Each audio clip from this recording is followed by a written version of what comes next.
Me, Dr. Atul Garg, Associate Professor, Government Bangalore College, Didwana. Today we will discuss about differential equation, अवकल समीकरण. ऐसी समीकरणें जिनमें dy by dx का प्रयोग होता है या इससे उच्च क्रम के अवकलजों का प्रयोग होता है तो वो कहलाती हैं अवकल समीकरण. जैसे एक अवकल समीकरण मैंने ये लिखी है यहाँ पर, dy by dx plus y is equal to c. ये बहुत सारी अनंत तरह की समीकरणें बना सकते हैं. इसमें ये समीकरणें दो प्रकार की होती हैं. एक तो कहलाती है ऑर्डिनरी डिफरेंशियल इक्वेशन, साधारण अवकल समीकरण. एक प्रकार तो ये होता है साधारण अवकल समीकरण, और दूसरा होता है आंशिक अवकल समीकरण, पार्शियल डिफरेंशियल इक्वेशन, आंशिक अवकल समीकरण. अगर कोई फलन y is equal to f x दिया हुआ है तो यहाँ पर y परतंत्र चर कहलाता है, x स्वतंत्र चर कहलाता है. x स्वतंत्र है, x कोई भी मान धारण कर सकता है और उसके अकॉर्डिंग y का मान आता जाएगा.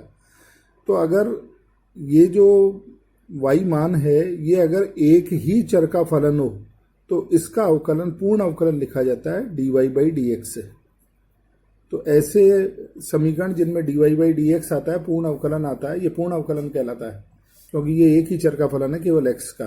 तो ये पूर्ण अवकलन कहलाएगा dy by dx. इसी प्रकार अगर मान लीजिए ये y दो चरों का फलन हो x और t का, तो फिर यहाँ पर y का अवकलन x के सापेक्ष भी निकाला जा सकता है और y का अवकलन t के सापेक्ष भी निकाला जा सकता है. तो ये कहलाता है आंशिक अवकलन. तो ऐसी समीकरणें जैसे अपन लिख दें del y by del x plus 3 del y by del t plus 2 is equal to 0, तो ये कहलाएगी आंशिक अवकल समीकरण प्रथम क्रम की. तो ये दो तरह की अवकल समीकरणें होती हैं, आंशिक और साधारण. तो अभी अपन साधारण अवकल समीकरण के बारे में ज़्यादा पढ़ेंगे और आंशिक अवकल समीकरण सेपरेट है, फिर बाद में उसे आंशिक अवकल समीकरण को पढ़ेंगे जब फलन एक से ज़्यादा चरों का फलन हो. इसमें dy by dx जो लिखा हुआ है, ये dy by dx, इसमें ये तो कहलाता है आश्रित. y है आश्रित चर, डिपेंडेंट वेरिएबल, और x है स्वतंत्र चर. क्योंकि x बराबर 2 पर y कितना होगा वो अपन इसी, जैसे मान लीजिए कोई फंक्शन दे रखा है y is equal to x square, तो x बराबर 2 पर y का मान निकाले तो x बराबर 2 रखा तो y बराबर 4 आ गया, x बराबर 1 रखा तो y बराबर 1 आ गया, x बराबर 0 रखा तो y बराबर 0 आ गया. तो मान धारण करने के लिए x स्वतंत्र है तो ये स्वतंत्र चर कहलाता है, और इसके ऊपर y डिपेंडेंट है तो y का मान निकल रहा है, आश्रित है इस पर, तो y कहलाएगा आश्रित चर. तो dy by dx में y आश्रित होता है और x नीचे जो होता है वो स्वतंत्र चर कहलाता है. तो कोई भी डिफरेंशियल इक्वेशन, जैसे मान लीजिए कोई डिफरेंशियल इक्वेशन दी हुई है dy by dx plus x y is equal to sine x, तो इसके सॉल्यूशन, ये प्रथम क्रम की अवकल समीकरण है, प्रथम घात भी अभी अवकलन की क्रम और घात अभी पढ़ेंगे. तो ये अवकल समीकरण है, इसका सॉल्यूशन निकालना. तो ऐसी अपन बहुत सारी अवकल समीकरणें बना सकते हैं, लिख सकते हैं, उनका सॉल्यूशन निकालना अवकल समीकरण में सीखेंगे. इसमें साधारण जो अवकल समीकरण अभी अपन ने देखी थी, इसके भी दो प्रकार होते हैं. एक तो पहले में जो अपन ने पढ़ी है ऑर्डिनरी डिफरेंशियल इक्वेशन, साधारण अवकल समीकरण, इसमें भी इसके दो प्रकार हैं साधारण अवकल समीकरण के. एक तो linear differential equation, linear differential equation short में लिख दिया, डिफरेंशियल पढ़ लेंगे अपन, इक्वेशन को ई क्यू के ऊपर एन लगा दिया. शॉर्ट तरीका है लिखना, गणित में कम ही लिखते हैं, डेराइव ज़्यादा करते हैं. और दूसरी कहलाती है नॉन लीनियर डिफरेंशियल इक्वेशन, अरेखिक, ये तो कहलाती है रेखिक अवकल समीकरण, और दूसरी होती है नॉन लीनियर डिफरेंशियल इक्वेशन, अरेखिक.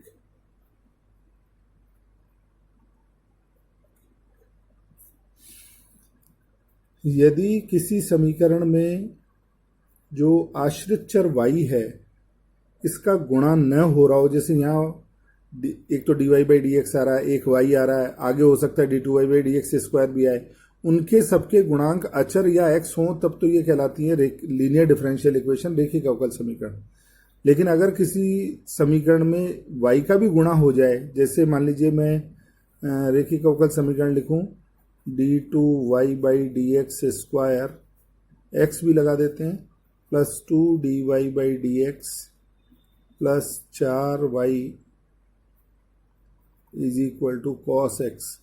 तो ये साधारण अवकल समीकरण तो है ही, रेखिक है, लेकिन ये क्योंकि इसमें जितने भी अवकलज आ रहे हैं क्रम से घटते हुए क्रम में या जो भी क्रम है इसमें, उसमें किसी का भी गुणांक y नहीं है, तो इसलिए कहलाती है रेखिक अवकल समीकरण। जबकि ये जो डिफरेंशियल इक्वेशन है, जैसे मान लीजिए मैं लिख देता हूँ, इसको बनाए d2y by D x square, जैसे अपने लिख दे, इसमें डिफरेंशियल इक्वेशन लिख सकते हैं y dy by D x पहले ही गुणा कर देते हैं, तो ये तो अपने आश्रित चर से गुणा कर दिया, तो रेखिक तो बन ही नहीं सकती है, तो ये समीकरण अरेखिक समीकरण कहलाएगी, is equal to sine x. तो ये समीकरण अरेखिक अवकल समीकरण है, क्योंकि अवकलज का गुणांक आश्रित चर से हो रहा है। तो इनको सॉल्व करने का अलग तरीका है। अभी अपन लीनियर डिफरेंशियल इक्वेशन या ऑर्डिनरी डिफरेंशियल इक्वेशन यही पढ़ेंगे। पार्शियल डिफरेंशियल इक्वेशन मैंने अभी आपको बताया ही था। अब आता है, मुख्य रूप से यही प्रकार हैं। इसके बाद आता है order and degree of differential equation. तो ये इंपॉर्टेंट है, इसी से अपन इक्वेशन को बताएंगे कि किस तरह की इक्वेशन और कैसे सॉल्व करें। ऑर्डर, जिसे अपन हिंदी में कहते हैं कोटि, एंड डिग्री मतलब घात of A differential equation, order and degree. तो कोई भी अवकल समीकरण, पहले ऑर्डर की बात करते हैं अपन, तो कोई भी अवकल समीकरण में उच्चतम अवकलज जो भी आ रहा है वही उस अवकल समीकरण की कोटि या ऑर्डर कहलाता है। जो भी बड़े से बड़ा अवकलज जिसमें आ रहा है वो उसका ऑर्डर कहलाता है। जैसे एक इक्वेशन लिख रहा हूं मैं, x dy by D x का whole square plus y dy by D X minus 3y is equal to 0। इस समीकरण को देखें तो इसमें उच्चतम क्रम का अवकलज केवल dy बाई डी एक्स है, तो इसका फर्स्ट ऑर्डर की डिफरेंशियल इक्वेशन है। और अगर घात देखें तो उच्चतम क्रम के अवकलज की जो भी घात होगी वो उसकी कोटि कहलाती, डिग्री कहलाती है। तो इसमें उच्चतम अवकलज जो भी है dy बाई डी एक्स ही है, इसकी बड़ी से बड़ी घात 2 है, तो इसका ऑर्डर 1 है और घात 2 है। ये ऐसी डिफरेंशियल इक्वेशन है।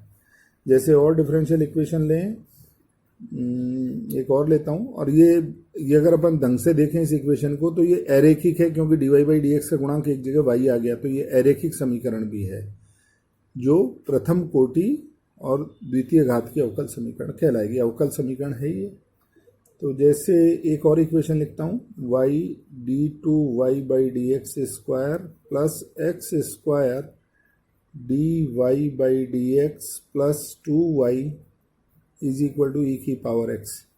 तो इसमें उच्चतम क्रम का अवकलज d2y by D x square है, इसलिए सेकंड ऑर्डर की डिफरेंशियल इक्वेशन कहलाएगी। 2 कोटि की अवकल समीकरण है और उच्चतम क्रम का अवकलज d2y by D x square है, इसकी घात 1 ही है, इसलिए ये 1 घात की अवकल समीकरण है। तो सेकंड ऑर्डर फर्स्ट डिग्री की डिफरेंशियल इक्वेशन ये कहलाएगी। अब इसमें जो घात निकालते हैं, इसमें अगर घात परिमेय संख्या है तो उसका परिमेयीकरण अपन करेंगे, उसके बाद ही घात बताएंगे। जैसे एक मैं डिफरेंशियल इक्वेशन और बताऊं आपको, d2y by D x square plus, मान लीजिए ये ब्रैकेट में ये दे रखा है dy बाई डी एक्स का whole square raise to the power 1/2 is equal to 0।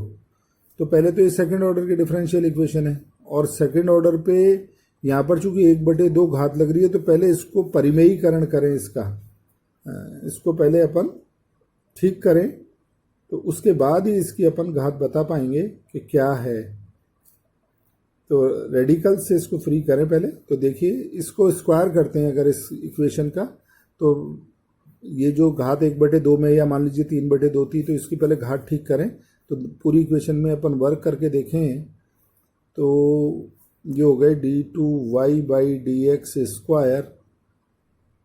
परिमेय करने पर ये आ जाएगी, घात इसकी 2 हो जाएगी, प्लस होल स्क्वायर करेंगे तो a² + b² + 2ab आएगा, तो वो आगे अपन लिख सकते हैं। तो ये यहाँ से इसकी घात 1 ही हो जाएगी बराबर 0। तो अब देखें ये सेकंड ऑर्डर हो गया और उच्चतम क्रम के अवकलज की घात भी 2 हो गई। तो ये इसकी ऑर्डर भी 2 है और घात भी 2 है। सेकंड ऑर्डर सेकंड डिग्री की डिफरेंशियल इक्वेशन बन गई इस 1/2 के कारण। तो ये थोड़ा ध्यान देना पड़ता है। ऐसा नहीं है कि सेकंड ऑर्डर कह दें और डिग्री 1 कह दें, क्योंकि यहाँ पर घात 1/2 लग रही है। अगर ये 1/2 नहीं होती तो सेकंड ऑर्डर फर्स्ट डिग्री की डिफरेंशियल इक्वेशन थी, साधारण अवकल समीकरण थी और रेखिक भी थी, क्योंकि इनके अवकलजों के साथ y का कोई गुणा नहीं हो रहा था, इसलिए ये समीकरण इस प्रकार की थी। तो इस तरह से अपन निकाल लेंगे कि इसके ऑर्डर और डिग्री क्या है। इसके बाद अवकल समीकरण एक्चुअली आई कहाँ से, ये भी अपन देख सकते हैं आसानी से, कैसे बनती कैसे हैं। जैसे मान लीजिए एक मैं फलन ले रहा हूँ y = e⁻3x, और मान लीजिए इसके मैं कांस्टेंट भी 2 लगा देता हूँ। तो अब अपन इसका अवकलन अगर निकालना चाहें, डिफरेंशिएट करें, तो dy/dx का मान आएगा 6e⁻3x। तो ये बन गया 6 को तो लिख देते हैं, 3 लिख देता हूँ और बाकी को लिख देता हूँ 2e⁻3x एज इट इज़ लिख देते हैं। तो ये हो गया 3 × y। तो ये dy/dx की वैल्यू आ गई। तो अगर ठीक तरह से लिखें तो dy/dx -3y = 0 एक इक्वेशन बन गई। ये कहलाती है डिफरेंशियल इक्वेशन, जो अपन ने इस फंक्शन से बनाई है ना, इस फंक्शन से। तो ये कहलाती है अवकल समीकरण का निर्माण। कोई भी फंक्शन लिया, उसके 1 बार 2 बार 3 बार अवकलन करके उनको ठीक तरह से अरेंज कर दें, तो ये कहलाती है डिफरेंशियल इक्वेशन, अवकल समीकरण। इस समीकरण का हल निकालेंगे तो वो यही निकलेगा, ये इसका हल है। तो अपन ने हल से समीकरण बनाई है, तो इन समीकरणों का हल इसी प्रकार इस तरह के रूप में x और y का फलन आएगा, जिसको अपने को निकालना होता है, जिसमें कोई अवकलज नहीं आ रहा। तो ये इसका सॉल्यूशन कहलाता है। तो ये डिफरेंशियल इक्वेशन किसे कहते हैं, इसका सॉल्यूशन कैसे निकालते हैं, वो अपन सॉल्यूशन निकालना आगे सीखेंगे। अब इसमें इसके हल कौन कौन से हैं, सॉल्यूशंस, अवकल समीकरण के हल, ये अपन देखते हैं। सॉल्यूशन, शॉर्ट में सॉल्यूशन को इस तरह से लिख देते हैं। तो 3 प्रकार के हल आते हैं इसमें। एक तो होता है जनरल सॉल्यूशन, दूसरा होता है पर्टिकुलर सॉल्यूशन,